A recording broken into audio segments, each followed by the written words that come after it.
खड्डा विधानसभा के कार पवन दुबे अपनी बात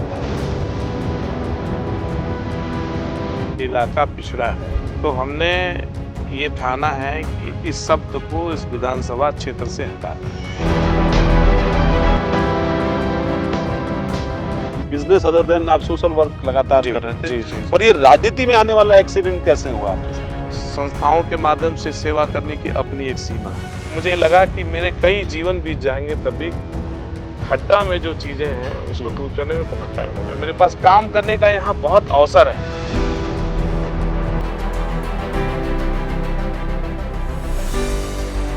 आप कैसे सोचते हैं कि जनप्रतिनिधि बन के आप कर सकते हैं, या उनको मौका मिला था उन्होंने नहीं किया तो अब नए को मौका मिलना चाहिए? रोड चौड़ी हो गई, लेकिन यहाँ का आदमी अभी भी जाकर के दुबई में और मुंबई में और दिल्ली में जाकर के लेबर का काम कर रहा है। कुछ मन बनाया कि राजनीतिक दल कैसा हो क्या हो? एक दिन किसी दिन ऐसा समय आए, काम कर रहा हूँ, जब जनता ही कहने लगे नहीं हमारा नेता है, तो फिर देख लें।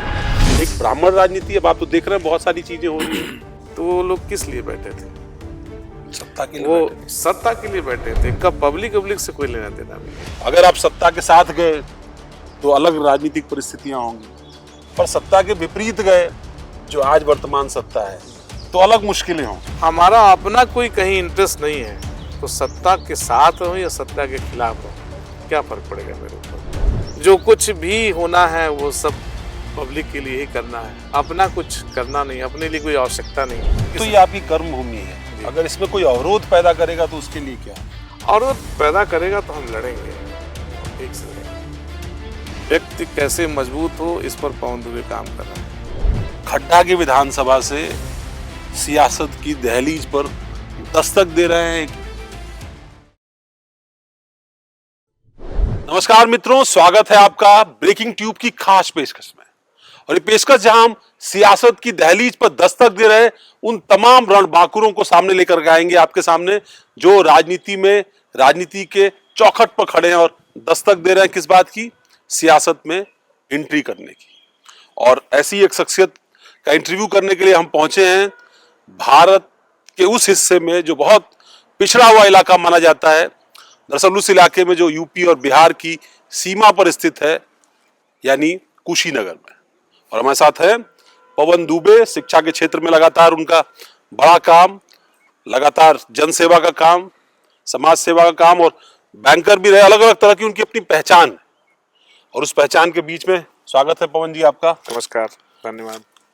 ये जो हम आपके इस कैंपस पे इस वक्त खड़े हैं, ये विचार कहाँ से आया? ये मतलब मैं ये समझता नहीं, मतलब एक बैंक में काम करने वाला एम्प्लॉई, आप इंटरनेशनली जा सकते थे, आपके परिवार में बहुत सारे लोग बाहर हैं, ये पिछड़ा इलाका, इन सब इलाकों में स्कूल कॉलेज बनाना क्योंकि चैलेंज है। यहाँ तो पढ़ने वाले भी, उनकी भी क्षमता का सवाल होगा।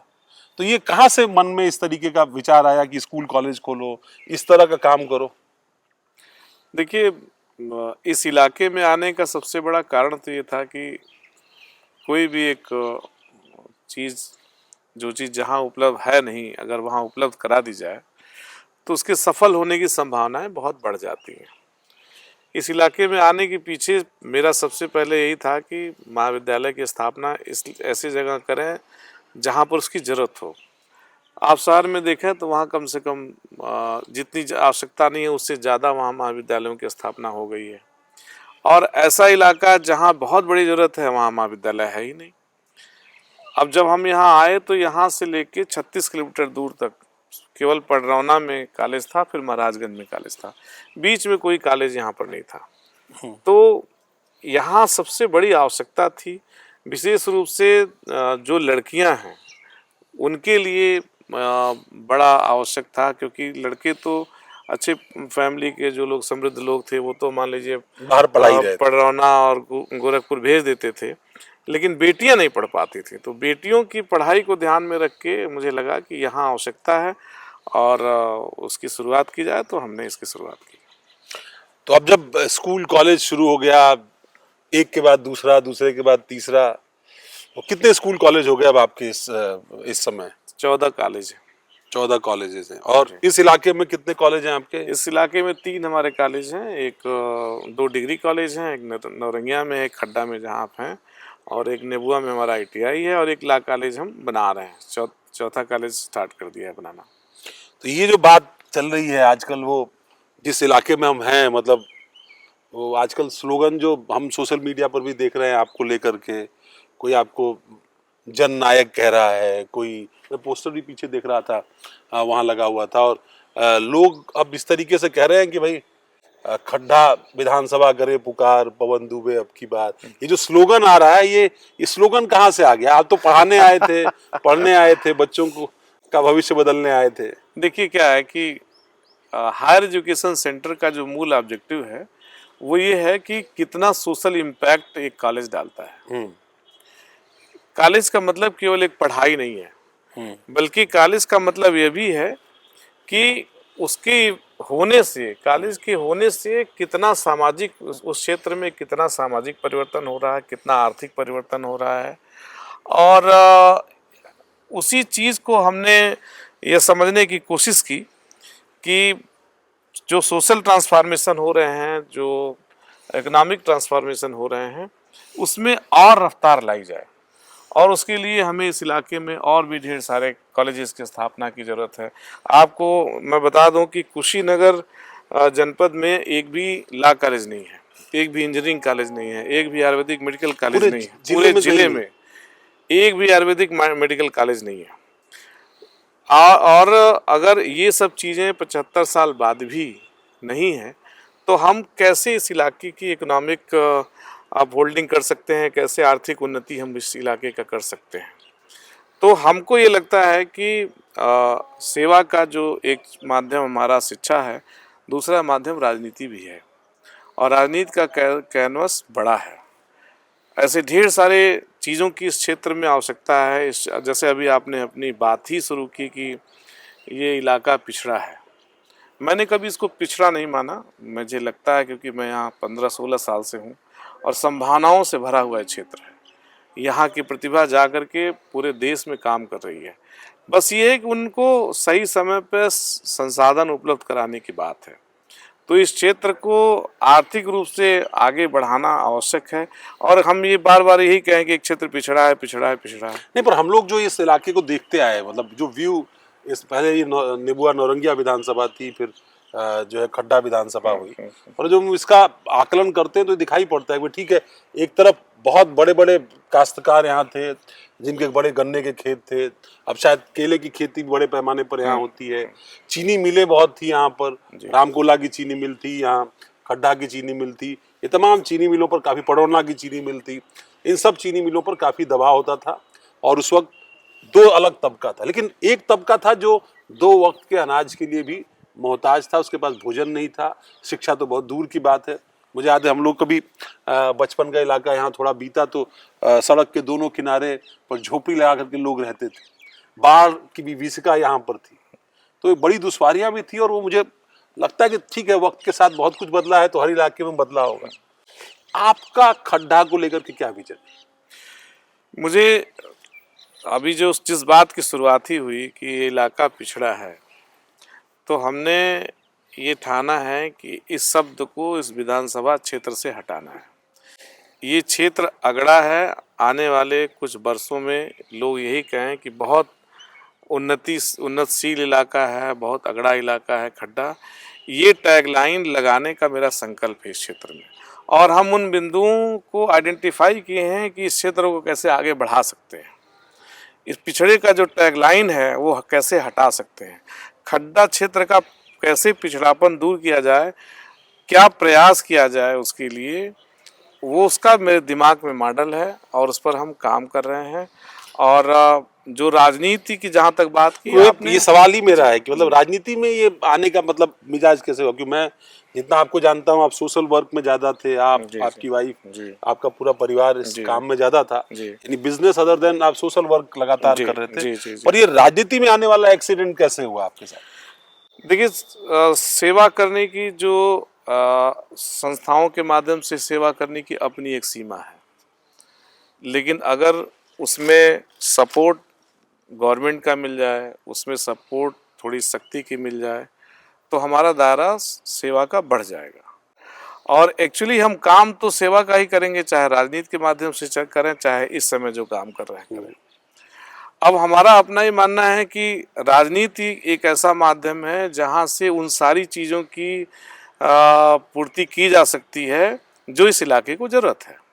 तो ये कब हुआ, मतलब कोई घटनाक्रम ऐसा हाँ, रहा? घटनाक्रम हुई। इसमें सबसे बड़ा रीज़न ये रहा कि दो घटनाएं हुई। एक तो मेरे दो बेटे हैं, तो जो बड़ा बेटा पहले से ही ला की पढ़ाई कर रहा था, छोटा बेटा का MBBS में हुआ, तो उसके पढ़ाई का था तो वो जाना था उसको बाहर। तो इसी बीच में क्या हुआ कि पिछले एक साल में ही अम्मा बाबूजी दोनों लोग इस दुनिया से चले गए। तो हमको ये लगा कि बेटे भी बाहर जा रहे हैं, माता पिता हैं नहीं, बाकी जो परिवार में बच्चे हैं, भतीजे हैं, सब सेटिल हैं, मेरे पास करने के लिए क्या है। तो फिर हमने ये सोचा कि रुपया पैसा कमाने की कोई सीमा नहीं है, अंबानी अडानी हम बन नहीं सकते। तो फिर यही लगा कि कोई एक ऐसा क्षेत्र चुना जाए और वहीं चल के सेवा किया जाए। तो मैं चाहता तो ये गोरखपुर में भी हमारा मातृभूमि है, वहाँ की भी मैं कोई विधानसभा चुन सकता था। यहाँ बगल में सिसवा है, यहाँ भी हमारे कॉलेज हैं निचलौल वगैरह में, वो भी हम चुन सकते थे।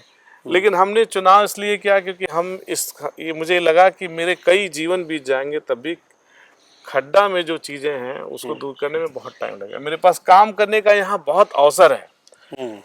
तो वो आधार था कि हम यहाँ आए और इस क्षेत्र में पहले हम कुछ काम करें और काम करें, फिर धीरे धीरे अपने काम का दायरा हम बढ़ाएं।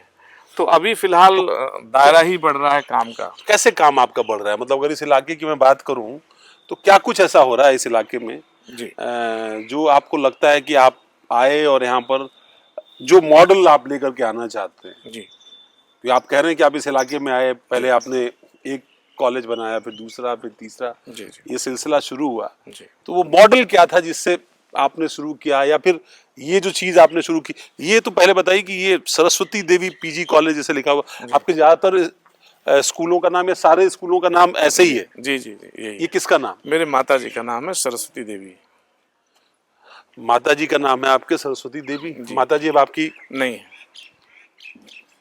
प्रेरणा आपको इस तरह के या बालिकाओं की शिक्षा पर आपका फोकस था, शायद इसलिए माँ का नाम? नहीं, माँ का नाम तो जैसे जो नाम चूंकि विद्या के अधिष्ठाता देवी हैं सरस्वती, और अम्मा का भी नाम हमारे सरस्वती है, और हर पुत्र ये चाहता है कि वो अपने माँ को अमर करे। तो मुझे लगा कि उन्हीं के नाम से मैं करूं। ये तो मेरे अंदर का जो एक पुत्र का धर्म है उसका मैंने निर्वहन किया। और जहाँ तक आपने हमसे पूछा कि जो विजन की बात है कि हम खड्डा में क्या करना चाहते हैं, क्या कर रहे हैं, तो 3 बिंदुओं पर हमने सोचा कि इस इलाके में 3 बिंदु ऐसे हैं जिस पर काम करने की बहुत ज़रूरत है। पहला हमने शिक्षा को पकड़ा, जिस पर ऑलरेडी हम काम कर रहे हैं। दूसरा स्वास्थ्य, इस इलाके में अभी भी स्वास्थ्य की सुविधाएं बहुत कम हैं। आप देखेंगे तो कुछ CSC सेंटर हैं जो जहाँ कोई थोड़ा सा सीरियस केस है उठा तुरंत रिफर कर देंगे तो वो इलाज का केंद्र कम है और रिफर का केंद्र ज़्यादा है।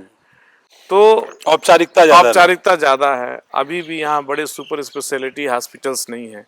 लोगों को भाग करके पडरौना या महाराजगंज, या बताइए हम इस ज़िले के हैं और हम भाग करके महाराजगंज में जाते हैं। क्यों महाराजगंज में जाते हैं? क्योंकि महाराजगंज में जो चिकित्सा सुविधा है वो ज़्यादा अच्छी है, वहाँ ज़्यादा बड़ा हॉस्पिटल है, तो लोग वहाँ जा रहे हैं। हम चाहते तो पडरौना जाए, लेकिन पडरौना में भी अभी उस स्टैंडर्ड का हमने हॉस्पिटल अभी नहीं बना पाए हैं जितना बड़ा महाराजगंज में बन गया।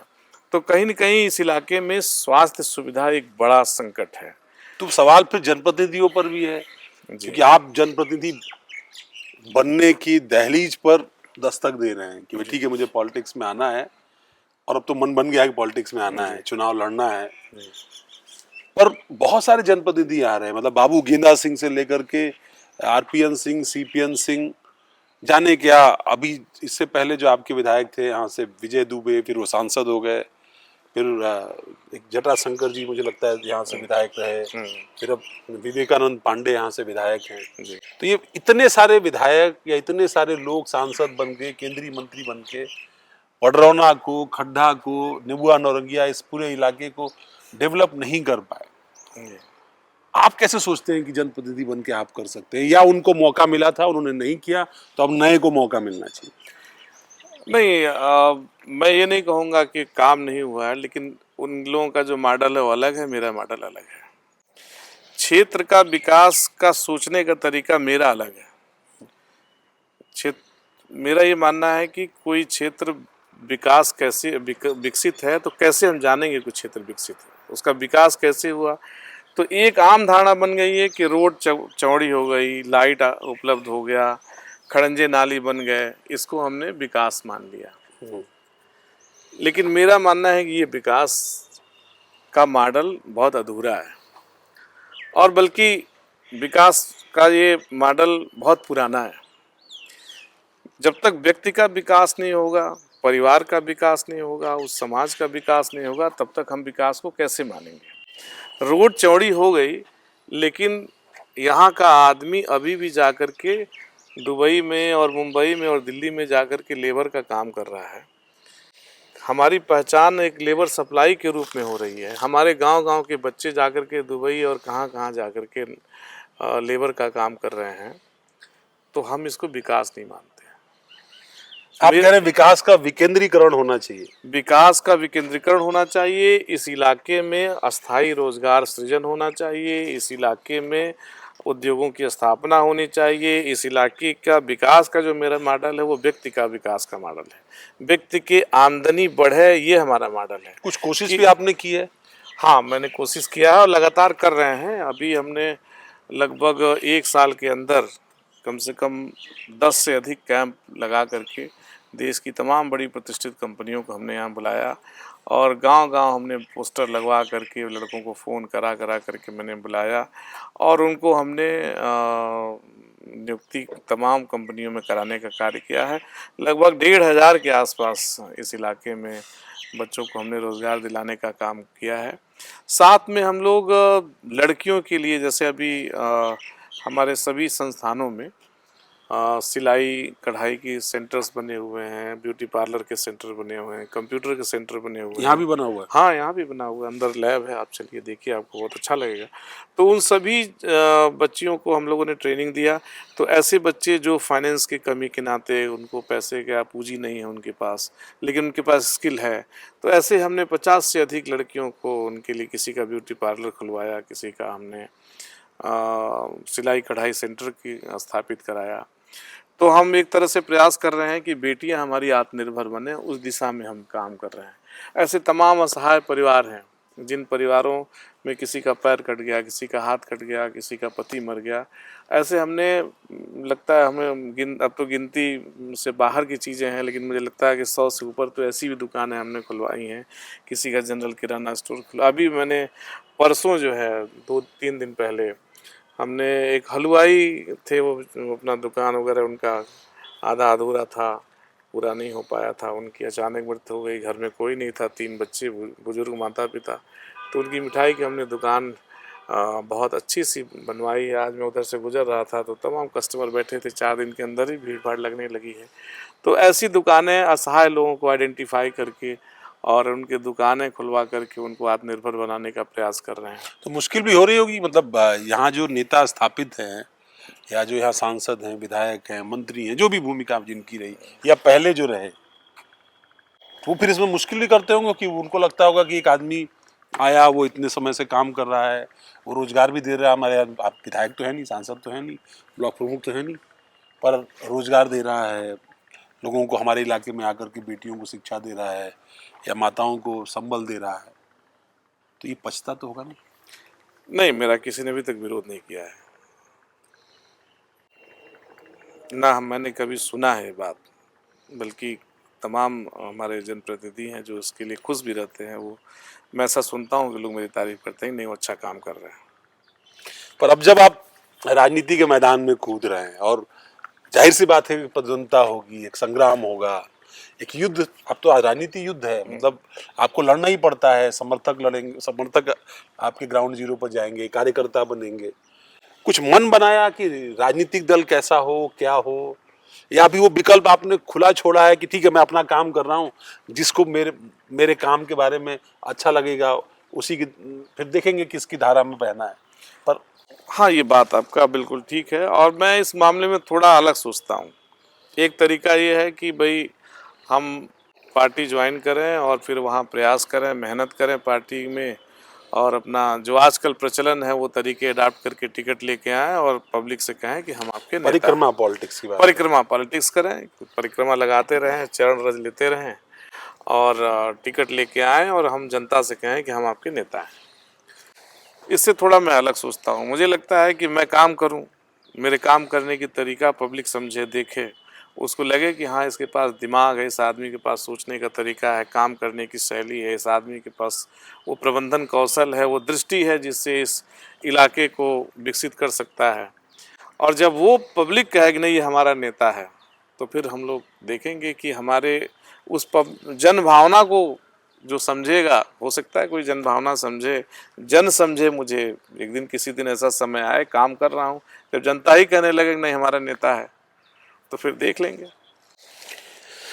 ये तो सही बात आपने कही कि जाहिर सी बात है कि अभी चुनाव में थोड़ा वक्त है और अपनी तैयारी अपने हिसाब से होती है, पर आपकी रणनीति दूसरों के लिए भी उदाहरण बनती होगी, उनको भी लगता होगा कुछ ऐसा किया जाए, कुछ इस तरीके के काम किए जाए। पर अब जब हम पूर्वांचल में हैं, पूर्वांचल के इस पिछड़े इलाके में हैं, पर बहुत सारे राजनेताओं का इस इलाके की राजनीति में, इस इलाके के एक तरीके से आप कहें कि डेवलपमेंट में या कम से कम जो पॉलिटिकल नैरेटिव है वो डेवलप करने में उनका योगदान है, हाथ। सही है। एक दौर में मुलायम सिंह यादव थे जिन्होंने पडरौना को एक अलग जिला बनाया, बाद में जिले का नाम कुशीनगर हो गया।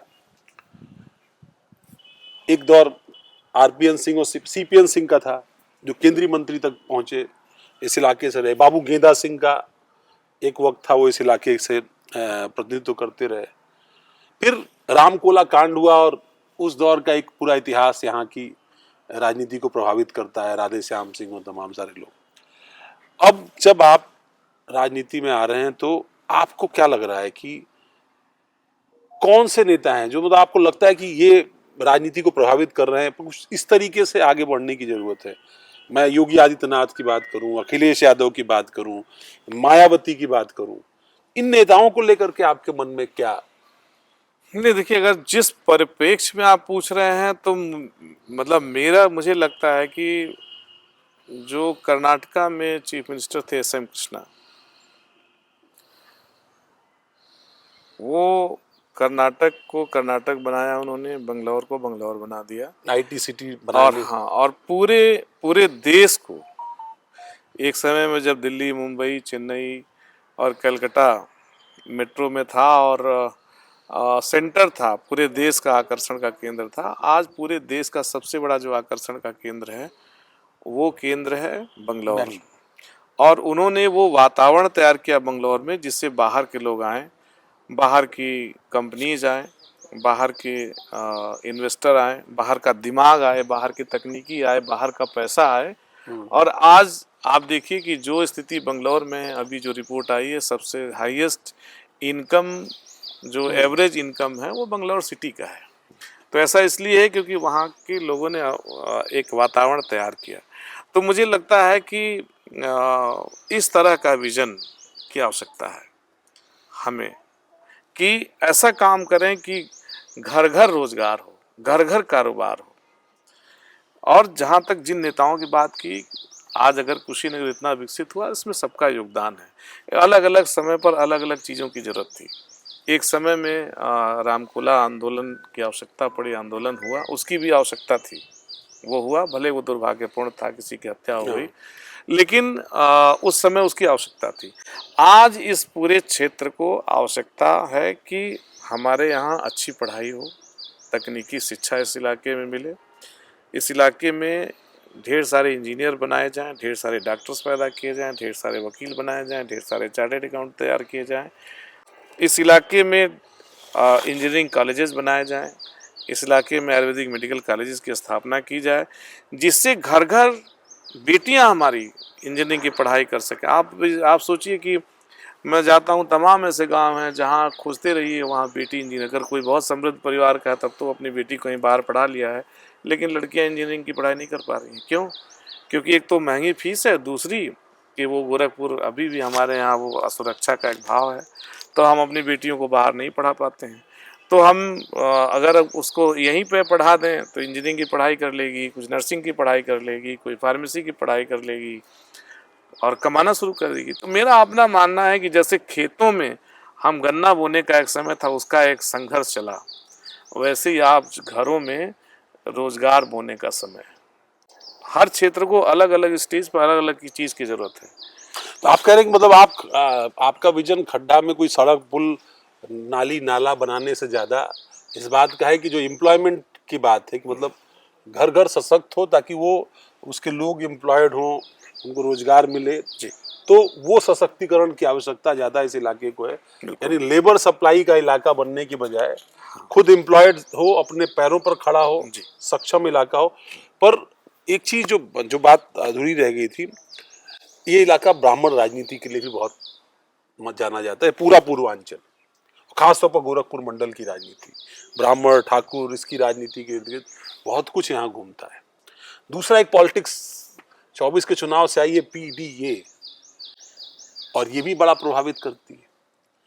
अब इस राजनीति पर आपका क्या विमर्श है? एक ब्राह्मण राजनीति, अब आप तो देख रहे हैं बहुत सारी चीजें हो रही हैं, जी, कुछ विधायक मीटिंग कर रहे हैं, कहीं कुछ हो रहा है, कुछ कहीं डिमांड हो रही है, एक तरफ यूजीसी का मामला आ रहा है, इस तरह के अलग अलग मामले आ रहे हैं और बड़ा मुश्किल हो रहा है। मतलब बीजेपी के नेता तो ओपिनियन भी नहीं दे पा रहे हैं, कुछ एक नेताओं को छोड़ दें आप, तो बड़ी असमंजस की स्थिति है, क्योंकि वोट पाए कि अपने अपने समाज का सवाल सामने रखें, ये बड़ा मुश्किल काम हो गया है। देखिए, अब जो आपने बात की है उसमें दो बात है।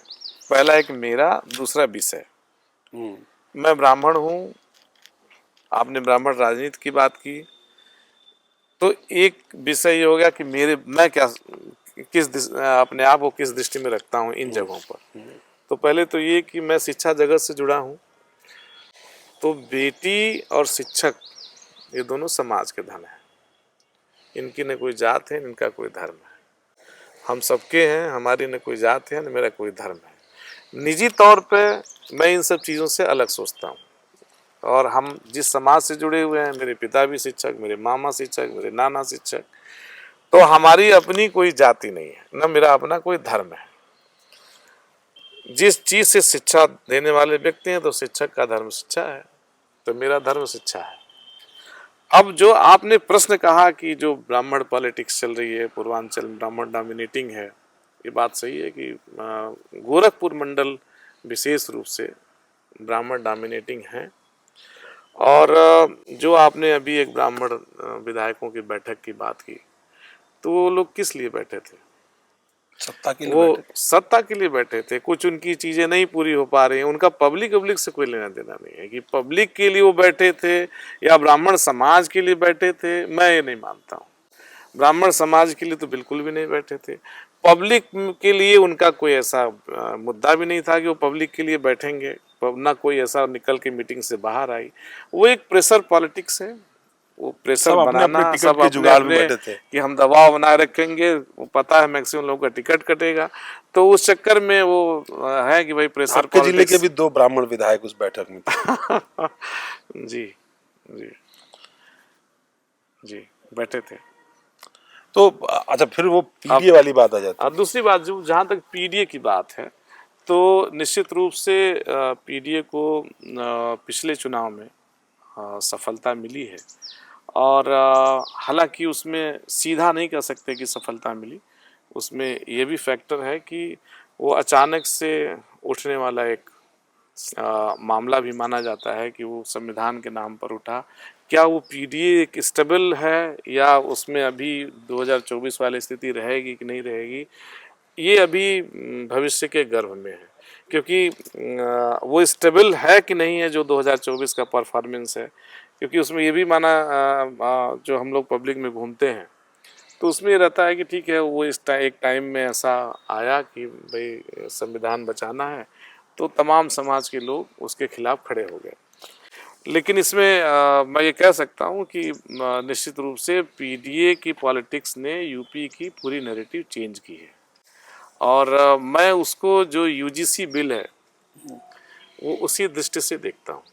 आप मानते हैं कि जो यूजीसी बिल आया है ये पीडीए के प्रेशर को ही कम करने के लिए आया हाँ, निश्चित रूप से पीडीए का प्रेशर कम हो, आज सारे है या इस मुद्दे पर चर्चा ज्यादा हो? चर्चा ज़्यादा हो और भाई फॉरवर्ड क्लास इससे परेशान है और बाकी जो पीडीए के जो लोग हैं उनको लग रहा है, तो कहीं ना कहीं ये है कि भाई मतलब जो जो यूजीसी बिल लाया गया है वो पीडीए को थोड़ा डाइल्यूट करने की कोशिश की गई है। पीडीए को डाइल्यूट करने की कोशिश करिए, पर अगर आप ये देखें कि मतलब जिस तरीके से राजनीति जा रही है और अब चूंकि अब आप तो चुनाव लड़ने का मन बना ही चुके हैं, क्या कुछ मतलब अब ये आखिरी दौर में ही है इस कार्यक्रम के हम, क्या से है मतलब आपको क्या लगता है कि मतलब कोई चुनौती आ जाए? क्योंकि अगर आप सत्ता के साथ गए तो अलग राजनीतिक परिस्थितियां होंगी, पर सत्ता के विपरीत गए जो आज वर्तमान सत्ता है तो अलग मुश्किलें होंगी, बड़े सारे चैलेंजेस होंगे, वो आप भी जानते हैं। आप जन सेवा भी कर रहे हैं और बिजनेस भी कर रहे हैं, इनसे कैसे रूप निपटेंगे आप? देखिए क्या है कि मैं एक्शन कर रहा हूँ, किसी रिएक्शन में नहीं हूँ। और मेरे काम करने में चाहे कोई भी परिस्थिति बने, उस काम करने में मैं लोगों के लिए काम कर रहा हूँ। उसमें मेरा अपना क्या काम है? मान लीजिए मैं दुकान खुला और उसमें मेरा अपना क्या लाभ है? मेरा उसमें कौन सा लाभ होने जा रहा है? मैं अगर बच्चों को रोजगार दिलाने काम कर रहा हूँ उसमें मेरी अपनी क्या लाभ है? तो अगर हमारा अपना कोई कहीं इंटरेस्ट नहीं है तो सत्ता के साथ रहूं या सत्ता के खिलाफ रहूं, क्या फर्क पड़ेगा मेरे ऊपर? अगर समस्या उन लोगों के लिए है जो सत्ता के लाभ से जुड़े हुए हैं या विपक्ष में रहेंगे और कुछ इच्छा उनकी अपनी निजी है, मेरी निजी आवश्यकता कोई है नहीं, निजी मेरी कोई जरूरत है नहीं, निजी मुझे कुछ चाहिए नहीं। जो कुछ भी होना है वो सब पब्लिक के लिए ही करना है, अपना कुछ करना नहीं, अपने लिए कोई आवश्यकता नहीं है। तो हमने तो अपना पूरा जीवन अब समर्पित किया है सेवा के लिए। मुझे आवश्यकता नहीं किसी चीज़ की, जो भी कुछ है वो सब पब्लिक के लिए। परेशान वो रहे जिनको अपने लिए जोड़ना है। पर अब आप खड्डा के लोगों के लिए बोल दीजिए कि जी। भाई खड्डा के लोग क्यों आपको विधायक चुने और कोई राजनीतिक पार्टी चाहे कोई भी हो वो आपको अपना उम्मीदवार क्यों चुने? बहुत अच्छा ये प्रश्न है और बस यही मैं कहूँगा कि जिसको अपने से प्यार है, अपने बच्चों से प्यार है, उसका बेटा अच्छा पढ़ाई करे, उसका बेटा अच्छा मुकाम हासिल करे, उसके परिवार में जो बुजुर्ग हैं उनको सही से इलाज मिले, अच्छा हॉस्पिटल मिले, जो परिवार है उस परिवार में लोगों को ज़्यादा से ज़्यादा रोजगार मिले, उस परिवार की आय की वृद्धि हो, आम आदमी की आमदनी बढ़े, तो पवन दुबे यही कार्य करेंगे कि उस अच्छा पढ़ाई की सुविधा उपलब्ध कराएं, रोजगार की सुविधा उपलब्ध कराएं, इस इलाके में बड़े उद्योगों की स्थापना कराएं और अच्छे हॉस्पिटल्स बनाएं जिससे लोगों की स्वास्थ्य सुविधाएं हो। तो हम तो जो भी कुछ भी करेंगे वो आपके लिए करेंगे, पब्लिक के लिए करेंगे।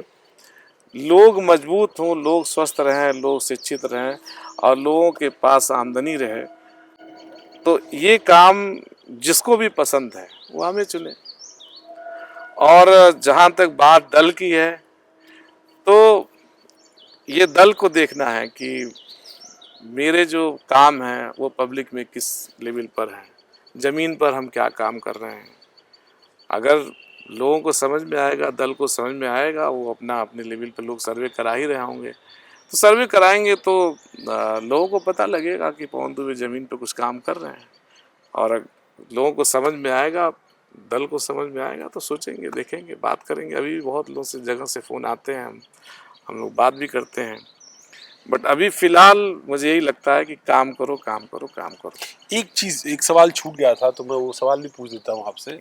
एक बात जो इस इलाके में है कि इस इलाके में एक बड़ा तबका है, वो निषाद केवट मल्लाह समाज का है, एक तबका कुशवाहा समाज का, कोहरी समाज का है, ये जो खास तौर पर चूंकि वर्गीकरण हो ही गया है हमारे समाज में, पॉलिटिक्स में भी बात करते हैं ईबीसी, उनको कैसे आप एड्रेस करेंगे कि उनके सही जनप्रतिनिधि के तौर पर आप जनता के सामने आएंगे, उभर करके आएंगे, क्योंकि उनके लिए भी ये जरूरी है कि उनका जो यहाँ पर एमएलए हो, एमपी हो, जो भी चुनाव जीत करके जाए, वो उनके हितों का संरक्षण कर सके, वो समर्थन उसको दे सके। देखिए, अब ये एक मेरा कैनवस इससे बड़ा है।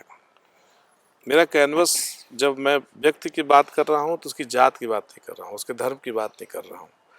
और मेरा अपना ऐसा मानना है कि मेरे जो काम करने के तरीके हैं वो जात धर्म से सब ऊपर है।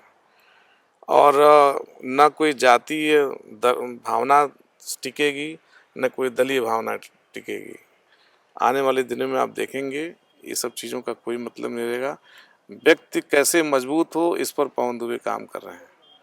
और मुझे नहीं लगता कि मुझे जाति को सहेजना है और धर्म को सहेजना है। मुझे व्यक्ति को सहेजना है, खड्डा के प्रत्येक व्यक्ति को सहेजना है और प्रत्येक व्यक्ति को मजबूत बनाना है। वो जो मजबूत हैं उनको और आगे बढ़ाने में एक जनप्रतिनिधि का क्या काम है? जनप्रतिनिधि का काम है ऐसा वातावरण तैयार करना कि उसका व्यापारी सुरक्षित रहे, उसका व्यापार आगे बढ़े, ऐसा वातावरण तैयार करे।